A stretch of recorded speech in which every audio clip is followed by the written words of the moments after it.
जय भोलेनाथ। आज की यह अद्भुत कथा भगवान शिव की अनोखी बारात है। कथा शुरू करने से पहले अगर आप भी शिव भक्त हैं और ऐसी ही रोचक भक्ति भाव से भरी कहानियाँ सुनना चाहते हैं तो कृपया हमारे चैनल को सब्सक्राइब करें और बेल आइकन दबाएं ताकि हर दिन शिव कथा आपके द्वार तक पहुँचे।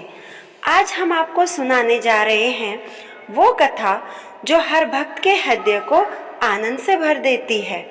ये है भगवान शिव की अनोखी बारात, एक ऐसी बारात जो इस संसार की सबसे विचित्र, अद्भुत और दिव्य बारात मानी जाती है। जब माता पार्वती ने वर्षों तक कठोर तप करके भगवान शिव को प्रसन्न किया था, तब भगवान शंकर ने पार्वती के प्रेम और तपस्या को स्वीकार किया। समस्त देवताओं में हर्ष की लहर दौड़ गई, क्योंकि यह विवाह केवल दो आत्माओं का मिलन नहीं था, बल्कि सृष्टि के संतुलन की पुनः स्थापना थी। देवताओं ने मिलकर इस विवाह की भव्य तैयारियां की। इंद्रदेव ने स्वर्ग से पुष्प वर्षा का वचन दिया, वरुण देव ने शीतल पवन का प्रबंध किया और ब्रह्मा जी स्वयं यजमान बने। लेकिन जब विवाह का दिन आया तो भगवान शिव ने कहा, मुझे अपने ही ढंग से बारात लेकर जाना है। और फिर शुरू हुई इतिहास की सबसे अनोखी बारात। भगवान शिव अपने वाहन नंदी बैल पर सवार हुए। उनके शरीर पर भस्म लिपटी थी, जटाएं बिखरी थी, गले में नागराज वासुकी विराजमान थे और त्रिशूल उनके हाथ में था। अब बात करें बारातियों की, कोई भूत था, कोई प्रेत, कोई पिशाच था तो कोई योगी, कोई मुंडमाल पहने था तो कोई खोपड़ी से भरा डमरू बजा रहा था। बारात में अग्नि, वायु, यमराज, कुबेर, नागराज और समस्त गण एक विचित्र रूप में चल रहे थे। कहीं भयानक हंसी गूंज रही थी, कहीं बांसुरी की अजीब धुन। यह दृश्य देखकर स्वयं देवताओं की भी हंसी छूट रही थी और डर भी लग रहा था।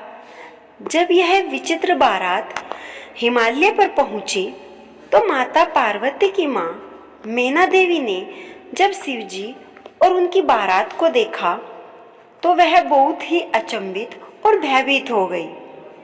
जब उन्होंने देखा वर के शरीर पर भस्म लिपटी है, वर के गले में सांप लटक रहा है, जटाएं उलझी हुई हैं, बारातियों में राक्षस, भूत, पिशाच सब हैं। मैना जी सोचने लगी, हे शिव, ये कौन से देव हैं? क्या मेरी कन्या का विवाह ऐसे व्यक्ति से होगा? वो बहुत घबरा गई।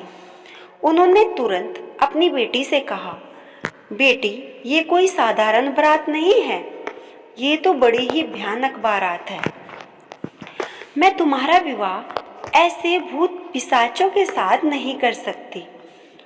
माता पार्वती मुस्कुराई और फिर बोली, हे माँ, आप जिस भूतों का स्वामी मान रही हैं वो स्वयं परमेश्वर हैं। ये वही हैं जिनके बिना यह सृष्टि अधूरी है। आप इन्हें रूप से मत आंकिए, इनका हृदय प्रेम से परिपूर्ण है। इन्हीं से मेरा मिलन मेरे जीवन का उद्देश्य है। जब पार्वती जी ने आग्रह किया तब भगवान शिव ने मैना जी को शांति देने के लिए अपना दिव्य रूप प्रकट किया। शिव जी का रूप अब चमक उठा। उनके मस्तक पर चंद्रमा दमक रहा था, तीसरी आंख तेजस्वी थी और उनके चारों ओर उज्जवल सा प्रकाश फैला हुआ था। अब मैना जी की आंखें भर आई। उन्होंने हाथ जोड़कर कहा, हे शंभु, मैं भाग्यशाली हूँ कि मेरी पुत्री को आप जैसा पति मिला।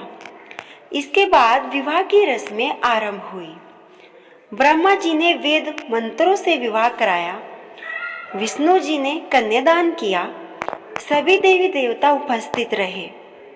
शिव और पार्वती का विवाह केवल एक सांसारिक विवाह नहीं था, वह ब्रह्मांड की ऊर्जा से दो स्वरूपों शिव और शक्ति का मिलन था। विवाह के बाद भगवान शिव माता पार्वती को लेकर कैलाश पर्वत की ओर लौटे।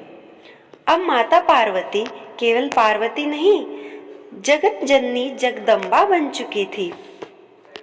उनका यह विवाह संसार को संदेश देता है कि प्रेम, विश्वास और तपस्या से असंभव भी संभव हो सकता है।